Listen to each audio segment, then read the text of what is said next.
খাওয়া দাওয়া তো কদিন না মাঝখানে পাখি করে আসলে না মানে নিবে আবার এদের সব বসে মাথা মুখে সব ফুলি ফুলে গেছে। হ্যাঁ ভার হয়ে আছে মানে অসনাগার মতো মানে এতটুকু ভাত খাইলে মানে নিখিস না হবে না মানে পেট ফুলি ফুলি যায় আবার জন্ডিস হয় তাই মানে ভাত খেলে পেটটা ফুলে যায়, হ্যাঁ মানে ফোলা ফোলা পেট লাগে। ফুলি যায় আর আমি ঝিনঝিন করে মানে ব্যথা তো আছেই আচ্ছা, মাথা ভার হয়ে আছে ওর একটা দেন এই মানে এই যে স্প্রেটা, এই একটা স্প্রে দনে এখন তাহলে এলো পেটটা ফুলে থাকে আর প্রস্রাব হলুদ হয় আর ইয়ার জন্ডিস ঝিমঝিম করে।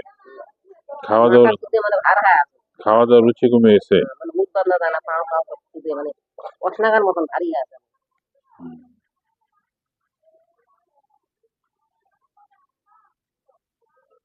আপনি 3টা ফাইল দিলে আপনার 3টা ফাইলে 300 টাকা আসবে, দেবো?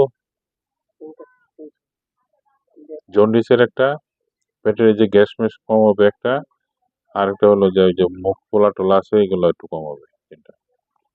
এমনি মানে আগুনের মতন জ্বলে মানে ঝাল মরিচ খেলে যেমন জ্বলে না ওইরকম সব সময় মানে জ্বলার মতন মানে আগুনের মতন জানি